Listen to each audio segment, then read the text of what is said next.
নাম্বারটা থাকবে, এই নাম্বার ছাড়া কেউ ঢাকা শহরে গাড়ি চালাতে পারবে না।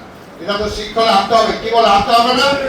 যেটা আগে থেকে বললাম, আপনারা যারা ঢাকায় আছেন আপনারা ঢাকায় চালান, খুলনাটা খুলনায় চালান, ওই ক্যানিগঞ্জেরটা ক্যানিগঞ্জে চালান, নরসিংদীটা নরসিংদী চালান।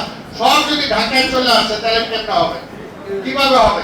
যে আমরা হকারদেরকে বলেছি আপনি কালকে আসলে ঢাকা শহরে খুলনা থেকে আইসাই একটা ভ্যান নিয়ে বা দুইটা টুকরি নিয়ে আপনি একটা হকারগিরি শুরু করে দিলেন, তাহলে তো হবে না। সারা ঢাকা শহরটা তো আমরা হকার করে দিতে পারি না। সেটার জন্য যতটুকু দরকার ততটুকু আমরা করব। সেটার জন্য আপনাদের সহযোগিতা আমরা চাই। আমরা ঢাকা শহরটাকে সুন্দর করতে চাই, যানজট মুক্ত করতে চাই, আপনাদের একটা ডিসিপ্লিন আনতে চাই। এটার জন্য আপনাদের রেজিস্টার করতে হবে, আপনাদেরকে লাইসেন্স দিতে হবে, ড্রাইভিং লাইসেন্স দিতে হবে, রিক্সাওয়ালার জন্য ড্রাইভিং লাইসেন্স দিতে হবে। তা না হলে কিন্তু হবে না। যে কেউ রিক্সা নিয়ে নেমে যাবেন, এটা হবে না। আপনাদের রিক্সা সেটারও আপনাকে নাম্বার দিতে হবে, নাম্বারটা সিটি কর্পোরেশনে রেজিস্টার করতে হবে। আমরা সময় দিব, ওই সময়ের মধ্যে আপনারা এই কাজগুলো করবেন। কি বলে, আপনারা করতে রাজি আছেন?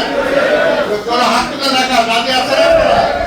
এটা আপনাদেরকে করতে হবে, উদাহরণ সৃষ্টি করতে হবে যে আমরা নিয়মের মধ্যে চলবো। দেশে দেশে সবার সাথে দ্য নিউজ।